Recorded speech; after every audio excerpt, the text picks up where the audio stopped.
आलोक जी, आपसे जरा पूछना चाह रहा हूं, हमारे जैसे जो बात अभी हो रही है उसको साधारण शब्दों में कहें तो मेरे परिवार में, मेरे समाज में, मेरे स्कूल कॉलेज में एक आध लोग ऐसे होते थे जो सबसे मजाक करते थे, उसको आके कुछ बोलेंगे, चिकोटी काटेंगे, उनको कोई जरा सा मजाक करे तो रोते हुए जाते थे, मुझे मारा, वो मम्मी के पास, पापा के पास, प्रिंसिपल के पास, जो भी हो, जितना। ये कुछ उस तरह का बीजेपी नहीं हो गई है कि आप तो सबसे मजाक करिए। आप आप पार्लियामेंट में आके राहुल गांधी से पूछिए कि तुम नेहरू का नाम क्यों नहीं लगाते हो। आप कांग्रेस विधवा बोलिए, आप मनमोहन सिंह को कहिए वो रेनकोट पहन के नहाते हैं। लेकिन आपको अगर कोई अडानी जी के साथ कहे कि भाई आप अडानी जी की फेवर कर रहे हो, क्यों गुस्सा हो रहा है? और ये बैकफायर नहीं कर रहा आलोक जोशी साहब? नहीं, देखिए, एक तो ये कि कोई ये कहे कि आप अडानी का फेवर कर रहे हो तो वो तो एक आरोप हो जाता है, इल्जाम हो जाता है, और उस पर आपको जो करना है करें। उस पर मुझे नहीं लगता है कि सीधे सीधे किसी पे कुछ किया जा रहा है। उस पर जवाब देने से तो सबसे ज्यादा इस वक्त जो पर्देदारी है वो उसी पर है कि आप नाम ही मत लो। मेरा ख्याल है तय हुआ है शीर्षस्थ स्तर पर कि इस किस्से में तो पढ़ना ही नहीं है जी, इसका हम नाम ही नहीं लेंगे। आप इस बात के बारे में पूछिए ही मत कि क्या हुआ है क्या नहीं हुआ है। न सफाई देने की जरूरत है, न बात करने की जरूरत है, न जवाब देने की। लेकिन यहाँ इन्हें कुछ ऐसा मिल गया जिसको लेके पीछे ये लोग पिछली बार अगर आप ध्यान दें तो हंगामा हुआ था। मणिशंकर अय्यर ने जो बयान दिया था और उस बयान को घुमाकर किस अंदाज में पेश किया गया और चुनाव प्रचार में इस्तेमाल किया गया, वो ऐसा ही था। इस बार भी मुझे लगता है कोशिश ये थी कि इस मामले को यूं तूल दे दो, लेकिन तूल दरअसल उल्टा पड़ गया। अगर आप ध्यान दें, आज देखें, आज के दिन सोशल मीडिया पे जो ट्रेंडिंग टॉपिक्स दिखते हैं, उसमें सबसे ज्यादा ट्रेंडिंग हो रहा है गौतम दास मोदी। अब क्यों हो रहा है भाई गौतम दास मोदी? क्योंकि आपने उस किस्से को जगा दिया है। पवन खेड़ा ने कहा था और उन्होंने, मैं ये मान सकता हूं कि उन्होंने शरारतन कहा होगा। मैं उनके मन में झांक के तो नहीं देख सकता हूं, लेकिन ये माना जा सकता है, क्योंकि उन्होंने बाद में ये भी कहा कि हाँ नहीं, नाम तो दामोदर दास है लेकिन काम गौतम दास वाले हैं। तो ये, अब इस आरोप के विस्तार में वो जा सकते हैं, गए भी हैं, उनकी पार्टी के तमाम लोग गए हैं, राहुल गांधी ने कहा है, महुआ मोइत्रा ने कहा है, और हिंडनबर्ग की रिपोर्ट आई है जो यही कहती है घुमा फिरा के कि किस तरह से एक औद्योगिक साम्राज्य बड़ा हुआ है। और हम आप देख रहे हैं आनंद जी, 1 महीना हुआ है, ठीक 1 महीना, जिस दिन हिंडनबर्ग की रिपोर्ट आई थी तब से अब तक, और वो औद्योगिक साम्राज्य वास्तव में जैसे गुब्बारे में सुई चुबा दो और जिस तरह से वो पंक्चर होता है, उस अंदाज में वो पंक्चर होके पड़ा हुआ दिख रहा है। लगभग 75 से 80% के बीच का मार्केट वैल्यू इरोड हो चुकी है। हिंडनबर्ग ने कहा था 85% डाउन साइड है। मुझे भी लग रहा था कि कुछ मतलब ज्यादा ही कर दिया इसने, और बहुत होगा, गिरेगा 15, 20, 25, 30%, वहां जाके रुक जाएगा। और बहुत सारे लोग इस चक्कर में पिछले महीने भर में अडानी के शेयर खरीद रहे हैं, ये भी मैं आपको बताऊं। बहुत से सामान्य लोग इस लालच में खरीद रहे हैं कि इतना गिर गया, अब और कितना गिरेगा, अब बढ़ जाएगा, और वो खरीदते जा रहे हैं। जब और गिर रहा है, एक बैलेंस एवरेजिंग की थ्योरी होती है, लेकिन वहां बाजार में एक कहावत और चलती है कि don't try catching a falling dagger. आप गिरती हुई तलवार को पकड़ने की कोशिश करेंगे तो हाथ कटने का खतरा है। तो ये खतरा इस वक्त साकार दिख रहा है बहुत से लोगों के सामने। अब वो समझ नहीं पा रहे हैं करें क्या, क्योंकि ये और कितना गिरेगा। हिंडनबर्ग ने तो कह दिया था 85% गिरेगा, लेकिन ये अब कोई नहीं जानता है कि वो 85% पर भी रुकेगा या नहीं रुकेगा। अब ये बॉटमलेस पिट जैसी अवस्था है। ये तो हो गया अडानी जी का किस्सा। जी। मुझे ऐसा लगता है कि जो भी लोग भारतीय जनता पार्टी की तरफ से इस वक्त काम कर रहे हैं, वो विनाशकाले विपरीत बुद्धि की अवस्था में हैं। उन्हें इस किस्से को ठंडा जाने देना चाहिए था। अगर आपने तय किया हुआ है कि इस मसले पे जवाब नहीं देना है, तो फिर इस मसले से जुड़े हुए एक मामले को तूल देकर आप किसका भला कर रहे हैं?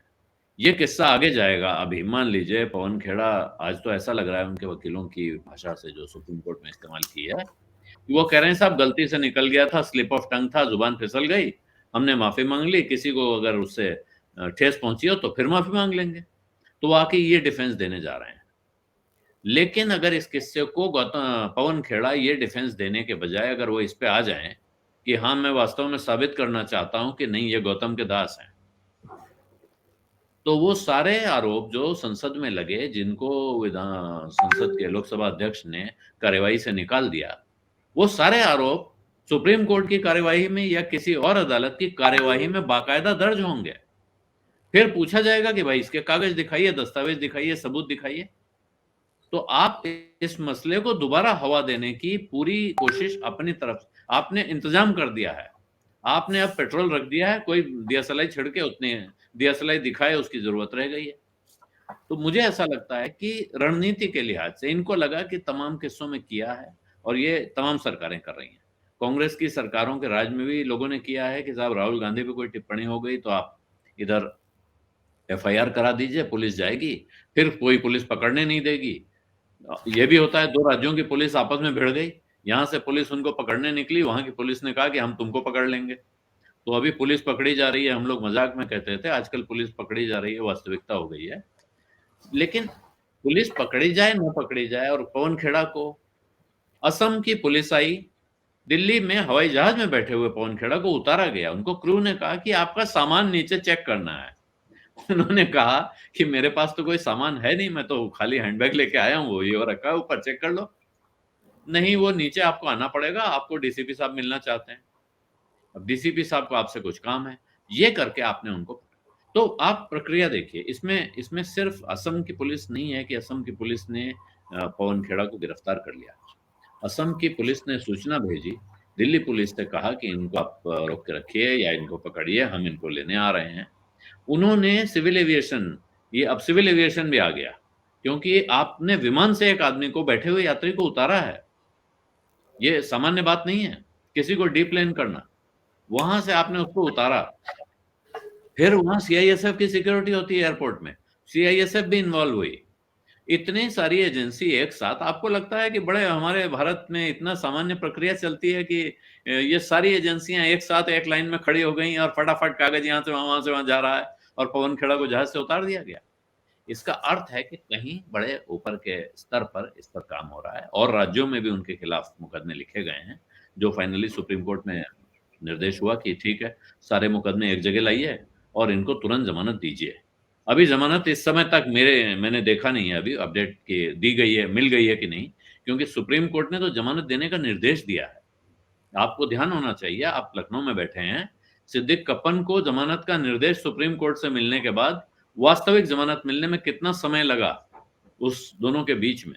तो अभी पवन खेड़ा खुशी मनाने लगे या कांग्रेस के लोग, ये मुझे पता नहीं है कि उसकी नौबत आ गई है कि नहीं आ गई है। हालांकि ड्यूटी मजिस्ट्रेट को निर्देश है कि इनको जमानत दी जाए, जबकि प्रोसिक्यूशन ने कहा कि उनको अभी तो पकड़ा गया है, अब उनका मेडिकल कराया जाएगा, उसके बाद उनको पेश किया जाएगा।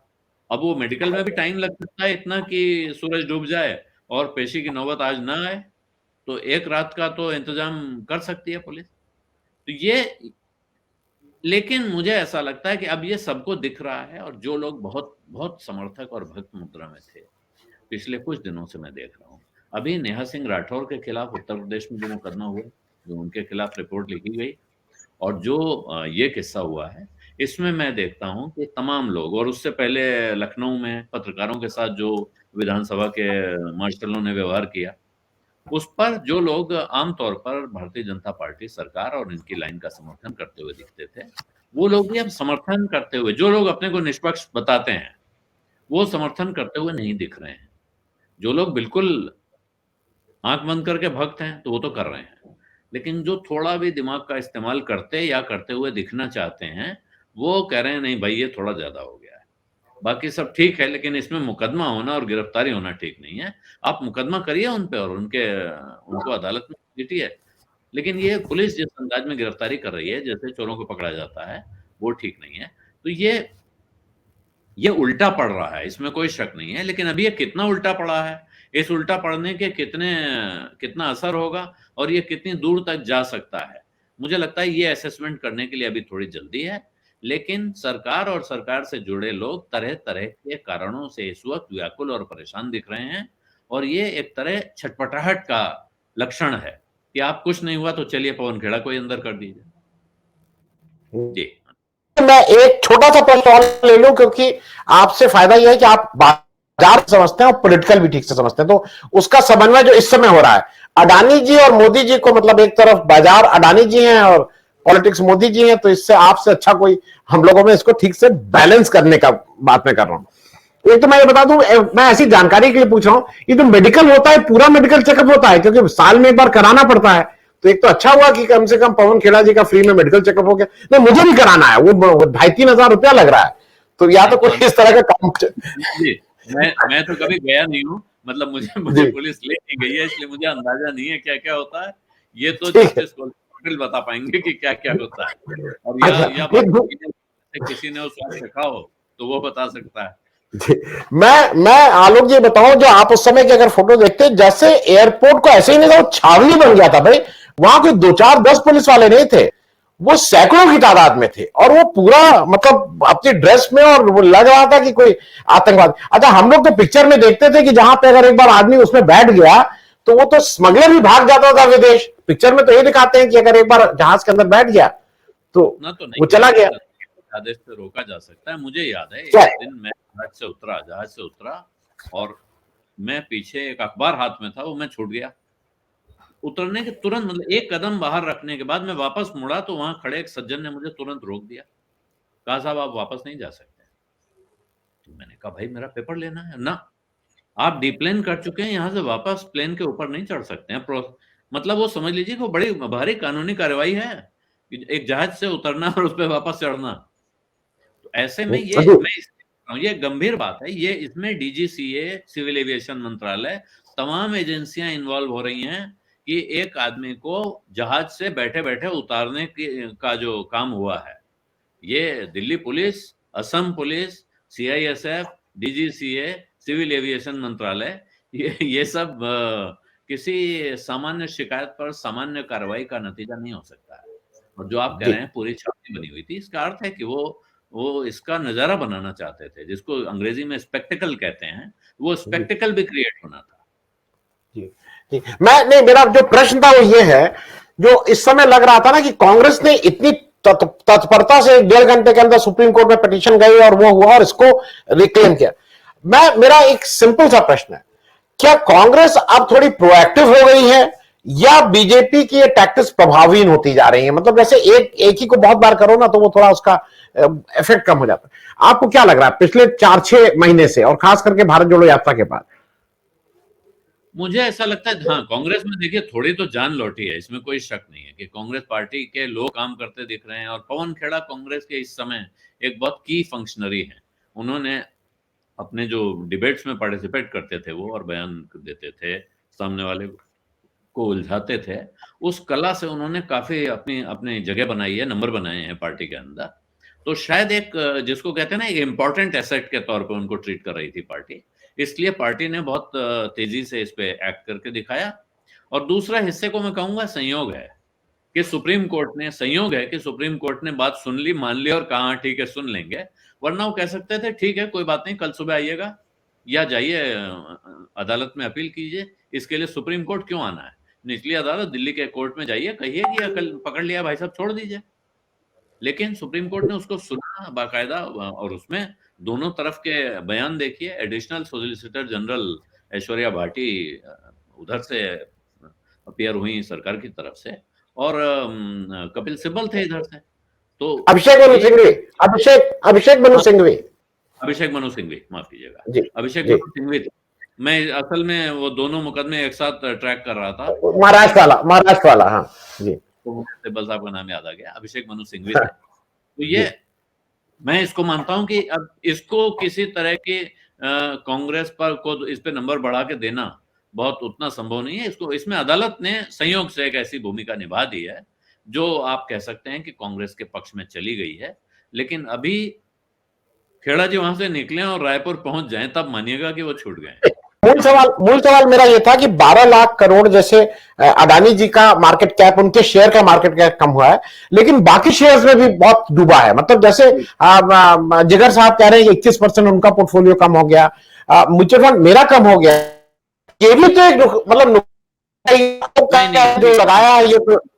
अब मैं आपकी बात समझ गया, मैं दोनों बातों का जवाब देता हूँ। एक तो पहले मैं भी अपना डिस्क्लेमर दे दूं, देखिए मैं तो 30-40 साल हो गए हैं शेयरों में पैसा लगाते हुए, शेयर मार्केट में और म्यूचुअल फंड्स में, दोनों में मेरे इन्वेस्टमेंट्स हैं।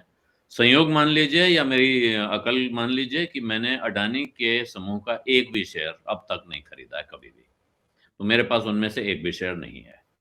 और जो पोर्टफोलियोज का जहां तक सवाल है, तो पोर्टफोलियो मेरे कोई एबनॉर्मली डाउन नहीं है इस दौर में भी, क्योंकि मैं बहुत लंबे, एक तो बहुत दिनों तक देखता भी नहीं हूँ मैं, ऐसा हर रोज या हर हफ्ते पोर्टफोलियो देखता नहीं हूँ। महीने, 2 महीने, 4 महीने, 6 महीने, कई बार साल में एक बार देखता हूँ।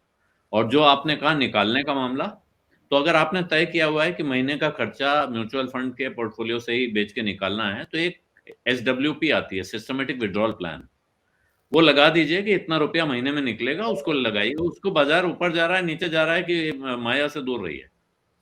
पैसा जब आपके पास हो तो बाजार में लगाना चाहिए, जब पैसा आपको जरूरत हो तो बाजार से निकालना चाहिए, ये उसका रूल है। तो इसलिए उसमें SWP लगाइए जब निकालने की जरूरत है, और SIP लगाइए जब लगाने की जरूरत है। ये तो हो गया किस्सा अपना। अब ये बात सही कि जो 12 लाख करोड़ जब हम कह रहे हैं मार्केट कैप में कम हुआ, तो इसमें अडानी जी का भी कम हुआ, और जो उनके छोटे इन्वेस्टर्स उनके शेयरों में जिनका इन्वेस्टमेंट है उनका भी कम हुआ। लेकिन क्या कम हुआ वास्तव में? तो अगर मैंने वो शेयर बेच दिया है तब तो कम हो गया है, लेकिन अगर मैंने वो शेयर रखे हुए हैं और अगले साल वो बढ़ के वापस वहीं पहुंच जाते हैं, तो मेरा कुछ कम नहीं हुआ, जहां था वहां पहुंच गया। इसलिए ये नोशनल नुकसान है। हाँ, दूसरी कंपनियों में जिन लोगों ने पैसा लगा रखा है और बाजार गिर रहा है, अब जैसे परसों बैंक ऑफ बड़ौदा के CEO साहब ने बयान दे दिया कि हम तो अडानी को अगर सब ठीक रहेगा तो हम कर्जा देते रहेंगे। उन्हें तो लगा बहुत वो हिम्मत का फैसला ऐलान कर रहे हैं, हालांकि उनको 6 महीने का एक्सटेंशन मिला है, तो शायद इसलिए कर रहे थे। लेकिन ये सुनते ही बाजार में हड़कंप मच गया कि अच्छा, ये बैंक ऑफ बड़ौदा का CEO तो बैंक डुबाएगा लगता है, चलो इसके शेयर बेचे जाएं। तो एक ग्राहकों में आशंका पैदा हुई कि हमारा पैसा इसके बैंक में सुरक्षित है कि नहीं, और दूसरा शेयर बाजार में। स्टेट बैंक और LIC के साथ भी यही हुआ है। जो सवाल आतमजीत सिंह जी पूछ रहे हैं, वो मेरे मन में भी वही सवाल है, और ये सवाल मैं कई बार उठा चुका हूं कि आखिर सेबी क्या कर रहा है। हिंडनबर्ग की रिपोर्ट को आए अब 1 महीना हो गया है। हिंडनबर्ग रिपोर्ट सामने आने के साथ ही सेबी को प्रोएक्टिवली सामने आकर ऐलान करना चाहिए था, कोई एक्शन लेना चाहिए था, जो उन्होंने नहीं लिया है। सेबी ने हिंडनबर्ग की रिपोर्ट पर कोई जांच बैठाई कि नहीं, हमको नहीं पता है। हिंडनबर्ग रिपोर्ट कहती है कि सेबी 2 साल से इस मामले की जांच कर रहा था, जिस मामले को हम फ्लैग कर रहे हैं। तो अगर जांच कर रहा था, सेबी कहते भाई सब कुछ ठीक है, चिंता मत करिए, ये हिंडनबर्ग ऐसे ही ये मार्केट में इंटरेस्टेड पार्टी है और ये बोल रहा है, बहुत सारे लोग आश्वस्त हो जाएंगे। मैं नहीं कह रहा हूं सब हो जाएंगे। और अगर कुछ गड़बड़ है तो फिर उस पर आप एक्शन क्या ले रहे हैं वो बताइए। और अभी हाल में जो सबसे बड़ी गड़बड़ी हुई है, जो बिल्कुल ग्लेयरिंग है, सबकी आंख के सामने हुई है, कि बाजार में अडानी एंटरप्राइजेस का शेयर हिंडनबर्ग रिपोर्ट आने के बाद गिरकर 2900 रुपए पर पहुंच गया था, जिस दिन LIC ने उसके FPO में एप्लीकेशन लगाई 3200 रुपए पर शेयर के हिसाब से शेयर खरीदने के लिए। कोई सामान्य आदमी, कोई मामूली आदमी, कम अकल का आदमी ये काम करे तो समझ में आता है। लाइफ इंश्योरेंस कॉर्पोरेशन भारत का सबसे बड़ा इन्वेस्टर है, 40 लाख करोड़ रुपए का इन्वेस्टमेंट है उसका। उसके फंड मैनेजर और इन्वेस्टमेंट मैनेजर, क्या अकल घास चरने गई थी उनकी उस दिन, कि जो चीज 2900 रुपए में बाजार में मिल रही है, वो 3-4 दिन में एप्लीकेशन प्रोसेस होगी और हफ्ते भर बाद अलॉटमेंट आएगा, इस उम्मीद में मैं आज 3200 रुपए में खरीदने की अर्जी लगा रहा हूं। अरे भाई, बहुत पसंद था अडानी का शेयर, तो उसी दिन बाजार से उठा लेते, कोई रोक था क्या? अडानी जी के ऊपर तो रोक है कि मैं अपनी कंपनी के शेयर कैसे खरीद सकता हूं, क्योंकि प्रोमोटर ग्रुप अब जहां है वहां से आगे अपना स्टेक नहीं बढ़ा सकता है। LIC पे तो कोई रोक नहीं है। तो वो बाजार से खरीदने के बजाय उन्होंने एप्लीकेशन क्यों लगाई, इस सवाल का जवाब LIC के मैनेजमेंट को देना पड़ेगा। भले ही सरकार उसके चेयरमैन को भी तीसरी बार एक्सटेंशन दे रही है, लेकिन वो इससे बच नहीं पाएंगे। इस सरकार में नहीं तो अगली सरकार में होगा, ये इसका भूत उनका पीछा नहीं छोड़ेगा। जी यही बात यही बात SBI म्यूचुअल फंड के साथ भी है, उनसे भी ये सवाल बनता है। तो एक मिनट, और सेबी इस मामले में भी, यहाँ सेबी को पूछना चाहिए कि भाई आप क्या कर रहे हैं, पब्लिक का पैसा है ये, आपका अपना पैसा नहीं है। क्योंकि तमाम कुछ 5-7 बड़े सेठों ने अपने अपने फैमिली ऑफिस से पैसा लगाया इसी भाव पर, तो उनके बारे में आप कह सकते हैं भाई बड़े लोग हैं, इनके पास बहुत पैसा है, उन्हें लगा हमारा एक बिरादर मुसीबत में है, चलो लगा दो। हालांकि उन पर भी सवाल उठता है कि भाई आपकी भी अकल किस काम की थी। आप वही पैसा बाजार में लगाकर 2900 रुपए का शेयर अगर खरीदते तो 2 दिन में वो शेयर बढ़ के 3500 हो गया होता, सारा कुछ जस्टिफाई हो जाता। वो करने के बजाय आप FPO में एप्लीकेशन लगा रहे हैं। ये इसमें गड़बड़ी है। और ये मामला मेरे हिसाब से, अगर ये अमेरिका में मामला होता तो सिक्योरिटीज एक्सचेंज कमीशन इसमें इनसाइडर हाँ ट्रेडिंग आप आरोप हर आदमी पे लगाता जो हमारे यहाँ इसमें जितने लोग इन्वॉल्व हैं। और बाद में जिस तरह से पैसा वापस दिया गया है, एफपीओ का पैसा एफपीओ सक्सेसफुल होने के बाद वापस करने का ऐलान के साथ सब कुछ हो गया था, लेकिन बाजार का हाल देखते हुए हम इसको वापस कर रहे हैं, ये दयानतदारी दिखाई गई है। तो इसके पीछे क्या क्या गड़बड़ी हो सकती है, क्या क्या गड़बड़ी थी, शक बहुत सारे हैं, बहुत सारे लोग वो शक जाहिर भी कर रहे हैं, लेकिन जवाब देने वाले सब खामोश हैं। जैसा मैंने अभी पहले कहा, सरकार तो इस बारे में वो लगता है कि वो हम लोग कई बार ऐसा होता है ना कि स्कूल से लौट के आए, नंबर बड़े खराब आए हैं, माता जी ने पूछा कि भाई क्या है, रिजल्ट आया, तो यूं कमरे में घुस गया कि सुना ही नहीं पड़ा क्या कहा गया। तो इस सरकार का वो वाला। लेकिन चलिए, आप सरकार शायद उस मामले में बच के भी निकल सकती है अगर इस देश की जनता ये सवाल न उठाना चाहे। लेकिन सेबी के चेयरमैन को तो कोई आदमी कल को मुकदमा कर देगा तो जवाब देना पड़ जाएगा ना। बैंक ऑफ बड़ौदा के चेयरमैन, एलआईसी के chairman, state bank of India के चेयरमैन, ये सब कहाँ जाएंगे? ये स्वामी भक्ति इनको जेल पहुंचा सकती है। ये खतरा इनको सबको दिखना चाहिए कि आज लग रहा है कि हम बड़ा भला कर रहे हैं और अपने नंबर बना रहे हैं, लेकिन ये नंबर कल महंगे पड़ेंगे। और इसके दृष्टांत पीछे देखे जा सकते हैं। यूनिट ट्रस्ट ऑफ इंडिया के चेयरमैन थे एमजे फेरवानी, जो बड़े मशहूर इस देश के इन्वेस्टमेंट की दुनिया के बड़े भारी आदमी थे। वो जेल भेजे गए और बाद में उनको उनका जो हाल हुआ वो सबको पता है। तो इसलिए आज आप जिस कुर्सी पे बैठे हैं, आपको उस कुर्सी का वहां बैठ के जो कहते हैं ना कि आपको उसका धर्म निभाना चाहिए। तो वो अगर जो जो एजेंसीज नहीं निभा रही हैं उन पर ये, और ये बहुत गंभीर सवाल हैं, छोटे मोटे सवाल नहीं है। आप हिंडनबर्ग की पूरी रिपोर्ट 106 पन्नों की रिपोर्ट है जिसमें बहुत सारे गंभीर आरोप लगाए गए हैं। कम से कम 8 एजेंसियां इस देश की ऐसी हैं जिनको उस पर एक्ट करना चाहिए। भाई, सच का पता लगाने की कोशिश करने के लिए तो एजेंसियां बनाई गई हैं। मैं नहीं कह रहा हूं कि वो सारे इल्जाम सही हैं, हो सकता है सब गलत हो, लेकिन पता लगाकर कोई बताएगा कि ये गलत है? या सिर्फ वो प्रवक्ताओं की जिम्मेदारी है कि वो कहते रहे विदेशी साजिश है, विदेशी साजिश है?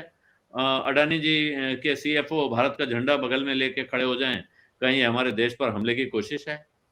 और जो एजेंसियां जो जिम्मेदार हैं, ये जो जो इस देश की इंटीग्रिटी की कस्टोडियन है, उनमें से किसी का मुंह नहीं खोल रहा है, दही जमा हुआ है, कोई पता करता नहीं दिख रहा है, कोई जांच नहीं कर रहा है। कब तक ऐसा चल सकता है?